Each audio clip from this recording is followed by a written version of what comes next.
नेत्रा, काय झालं? आई, मला माहिती आहे तुमची आता माझ्याशी बोलण्याची मनस्थितीच नाहीये, पण म्हणजे तुम्ही तुम्ही बसा ना प्लीज. अगं काय झालं काय पण? आई, मला ना खूप डिस्टर्ब वाटतंय हो. का? माझ्या आईची खूप आठवण येते मला. काय झालं? नाही म्हणजे तुम्ही गैरसमज करून घेऊ नका, पण म्हणजे मगाशी गुरुजी जे म्हणाले ना की गौरांग बायकोच्या मुठीत आहे, म्हणजे आई मी मुद्दाम नाही वागत असं. गुरुजींच्या बोलण्यामुळे तुमच्या मनात काही गैरसमज निर्माण व्हायला नको.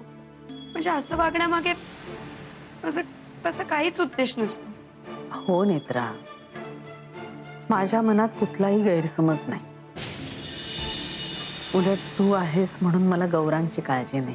कसं आहे नाही, गौरांग सत्यजित दादांसमोर काहीच बोलू शकत नाही, म्हणूनच मला वाटतं की त्यांनी आता स्वतःच काहीतरी उभं करायला नको का? त्याला सांगणं, त्याला शिकवणं ही गरज आहे हो.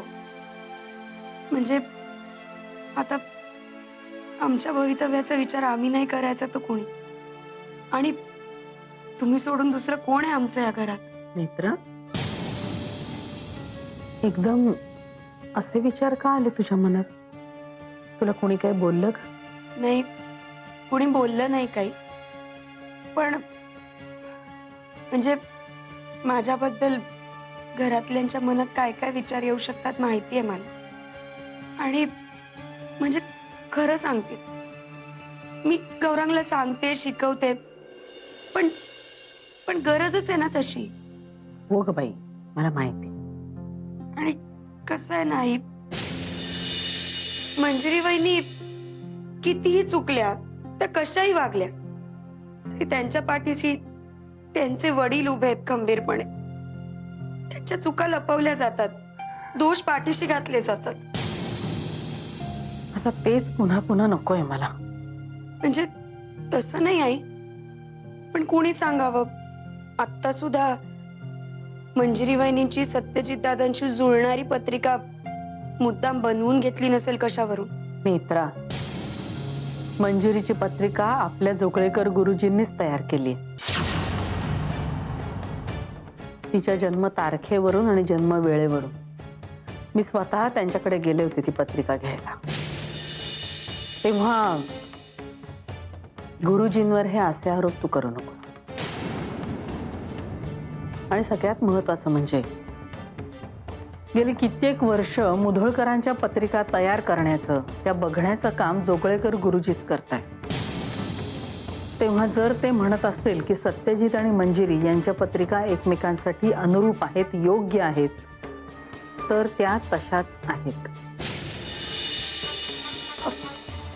आई, आई खरं सांगू का, मला इतकं डिस्टर्ब वाटत होतं ना, म्हणजे आईची इतकी आठवण येत होती की त्याच्यामुळे असे काहीतरी भलते सलते विचार आले माझ्या मनात. आई प्लीज प्लीज माफ करा, मला गैरसमज करून घेऊ नका प्लीज. अगं ठीक आहे बाळा, तुला डिस्टर्ब वाटतंय ना, तू तुझ्या खोलीत जाऊन आराम कर.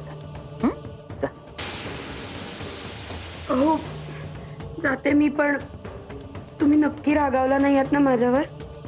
नाही. तुम्हाला काही हवंय? नको. येते.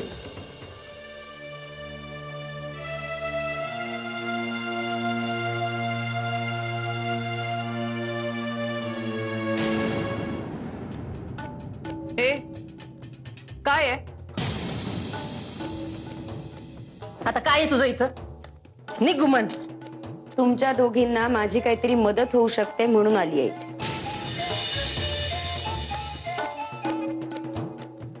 तू इकडनं बाहेर निघून जाणं ही सगळ्यात मोठी मदत आहे आमच्यासाठी. निघ. काय आहे? प्रिया, मी मुळात तुझ्याशी बोलायला आलीच नाहीये. मला आत्यांशी बोलायचंय 2 मिनिटं. तर चारू आत्या, मला नाही बोलायचं तुझ्याशी. अहो ऐकून तर घ्या काय म्हणते ते. कसं आहे चारू आत्या, कधी कधी जर समोरच्याचं ऐकलं ना तर आपला फायदा सुद्धा होऊ शकतो, नाही का? आणि हे मी सांगायची गरज आहे का तुम्हाला? तुम्ही एवढे पावसाळे बघितलेत. प्रियाचं एक मी समजू शकते, तिला अक्कल वाटताना या नेत्रा, दोघा- पास झाला आता.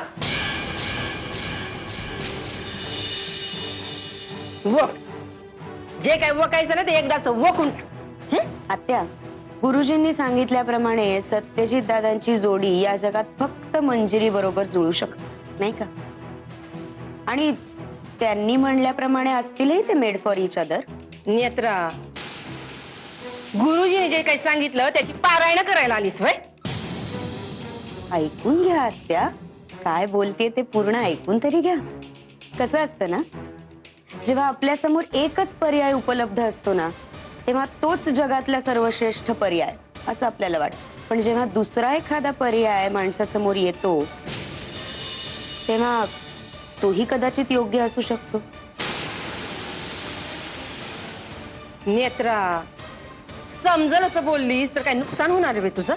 आत्या, आईंनी गुरुजींना सत्यजित दादांच्या पत्रिकेबरोबर फक्त मंजिरीचीच पत्रिका दाखवली. त्याचबरोबर प्रियाची ही पत्रिका दाखवली असती तर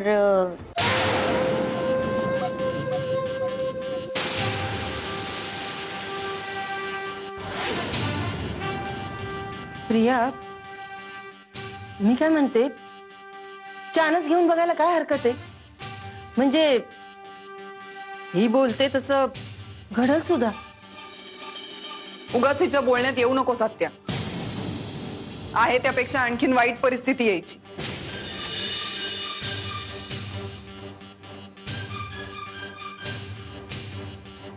प्रिया,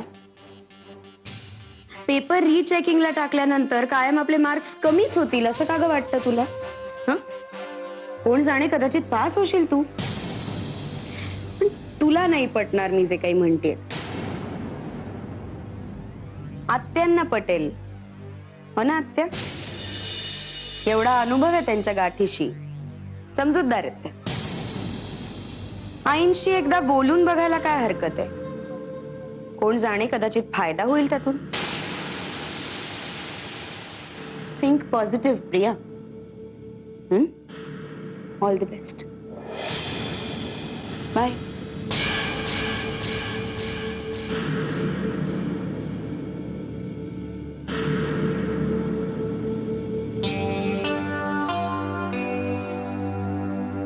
प्रिया, मी काय म्हणते, नेत्रा जे बोलली त्याप्रमाणे प्रयत्न करून बघायला काय हरकत आहे? नाही हत्या, तुला कळत नाहीये.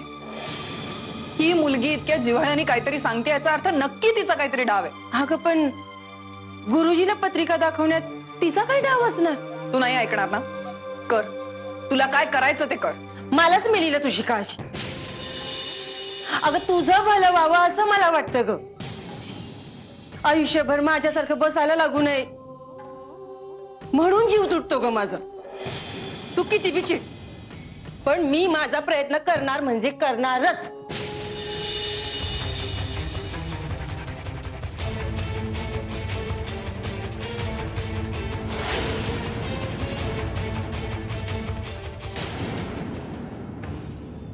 लाखात एक पत्रिका आहे. अहो, तुमच्या मुलासाठी या मुलीशिवाय अन्य दुसरी योग्य मुलगी असू शकत नाही. तुमच्या मुलाच्या आयुष्यात या मुलीशिवाय अन्य कोणत्याही मुलीला स्थान नाही.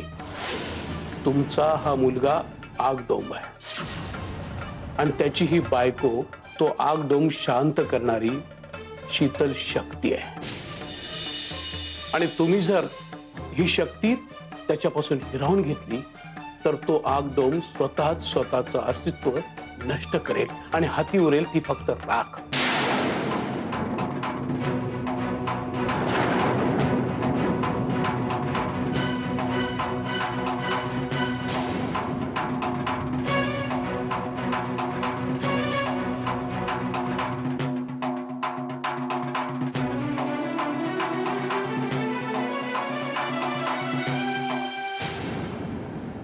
शालिनी, शालिनी,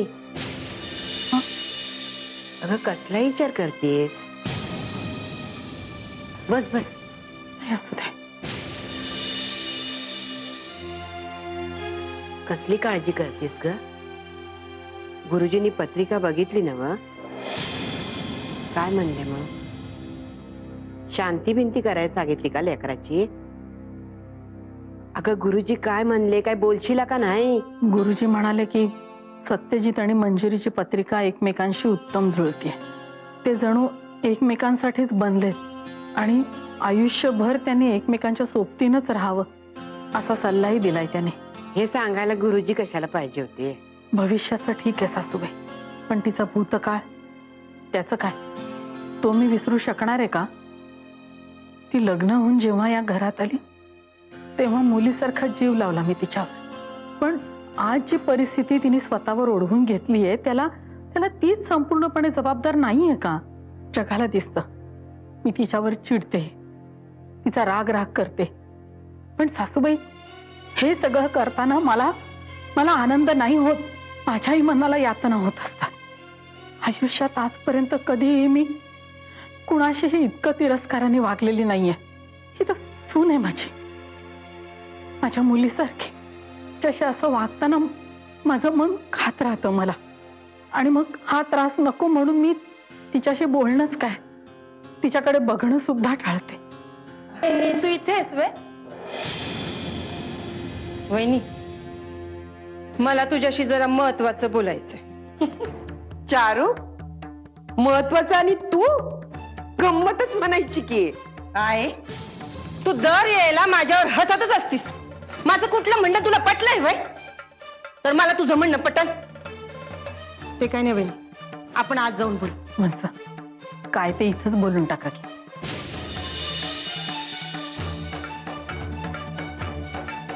मी काय म्हणते, सत्यजित आणि मंजिरीची पत्रिका आपण पडताळून बघितली नव्हती, तसंच प्रियाची बी पत्रिका सत्यजित बरोबर पडताळून बघितली तर कदाचित गुरुजींचा निर्णय बदलल. वा चारू वा, अक्कल इकून खाल्लीस का काय? तोंडाला येईल ते बोलायला लागली तू. हा, लेकराचं त्या भवानीशी लगीन लावून द्यायला निघाली. जरा विचार करून बोल की. आणि काय ग चारू, गुरुजींनी तुझी पत्रिका बघून बी सांगितलं होतं ना व तुझं लगीन जमणार नाही म्हणून? झालं खोटं? ते मी लगीन केलं नाही म्हणून झालं नाही. माझ्या बुद्धीला आणि मनाला त्या गुरुजीचं पटत नाही बस. वहिनीचा असेल, पण त्या गुरुजीवर माझा लई विश्वास आहे असं अजिबात नाही. कोल्याला द्राक्ष आंबट आय, तू काय बी बोल, पण वहिनी तू त्या गुरुजीचं लई मनावर घेऊ नकस. का तू बी आता मंजिरीला स्वीकारायला तयार झालीस? मला हे पटत नाही. चारू, मी इथं हाय तेव्हा मर्यादित राहायचं आणि तोंड सांभाळून बोलायचं. आणि आता इथून गपगुमान आपल्या खोलीत निघून जायचं. आहे निघायचं.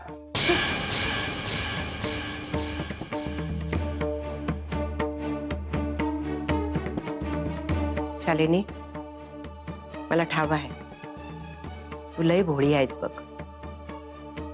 तेव्हा एक गोष्ट सांगते ते नीट ऐक. आपले कान जे ऐकतात ते ऐकायचं, डोळं जे दावतात ते बघायचं, मात्र करायचं आपल्या मनच. आपला आतला आवाज जे काय सांगतो ना तेच ऐकायचं बघ. लक्षात ठेव.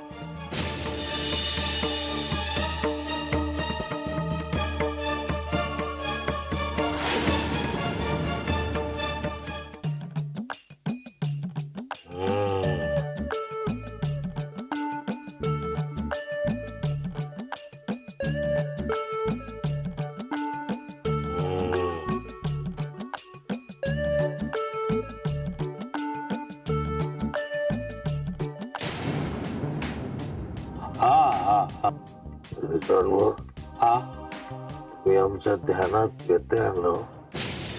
नाही, माझ्या ध्यानात नाही आलं. तुम्ही आमच्या साधनेत व्यत्यय आणला. हा आत्ता आलं साधण्यात, हे आत्ता आलं ध्यानात. नाही बर का दादा, दादा तुमची लीला अपारंपरिक आहे. मला पामराला काय कळणार.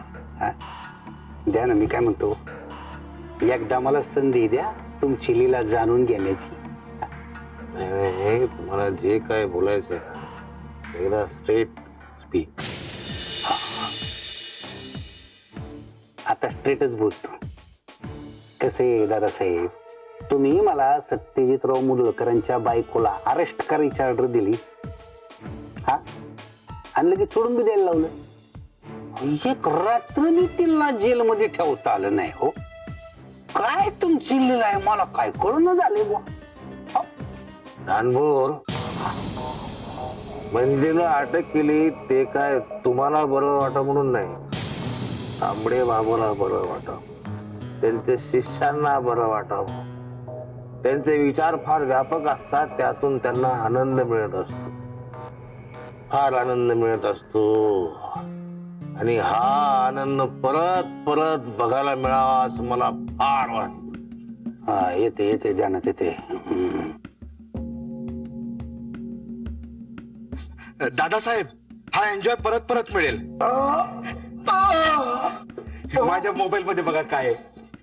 आधी आम्ही बघतो, जानभोर मग तुम्ही बघा.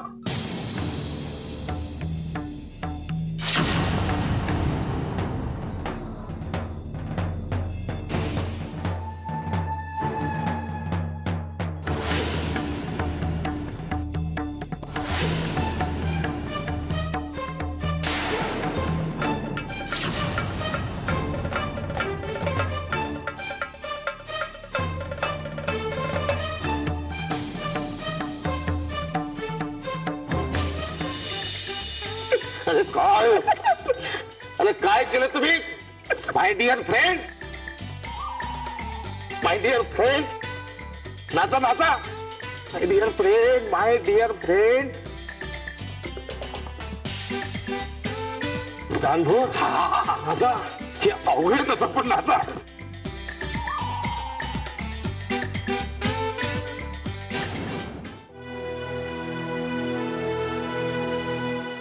मीरा,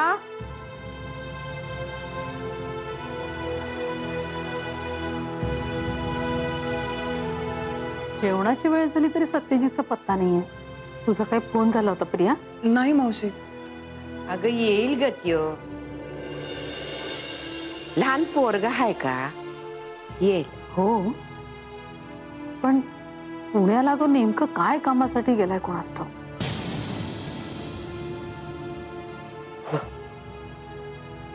सत्यजित, अगदी वेळेत आलास. चल जेवायला बस. मंजिरी, काय झालं रे, पुण्याचं काम झालं नाहीये का? मंजिरी,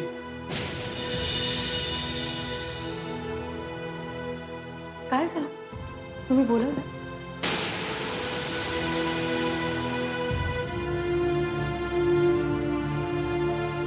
काही महिन्यांपूर्वी तू असेच पेपर्स माझ्या समोर आणून टाकले होतेस. त्यावेळी मी ते फाडून फेकून दिले होते. पण आज माझा विचार बदललाय.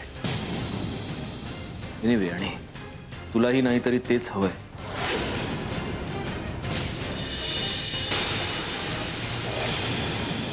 सो हे आपले डिवोर्स पेपर्स.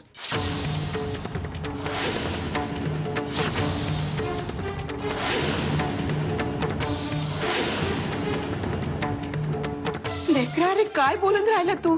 आई, आज माझ्यामध्ये जर कोणी बोललं नाही तर मला फार बरं वाटेल.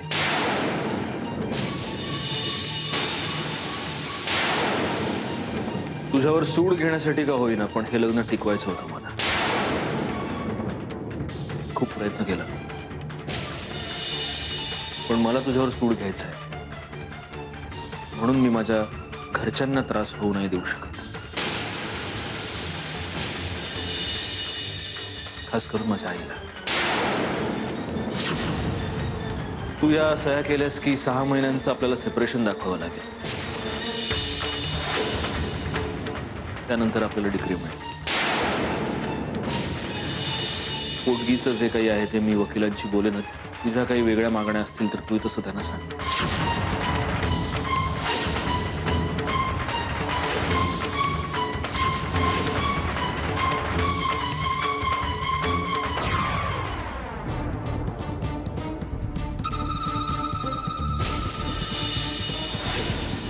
सत्यजित मी काय म्हणते, तुझं रडून बिडून झालं असेल तर सह्या कर.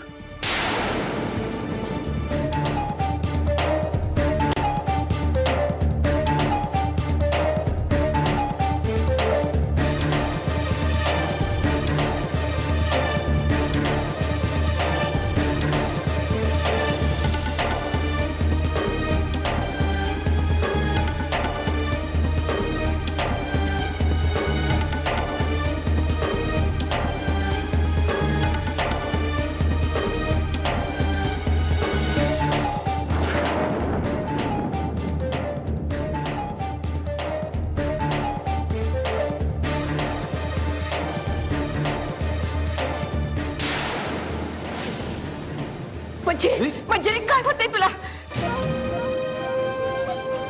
इथं बसली. अगं पाणी दे तिला, पाणी दे लवकर. मीरा, मीरा मंजिरी, काय होते ग? प्रिया, डॉक्टरला फोन कर.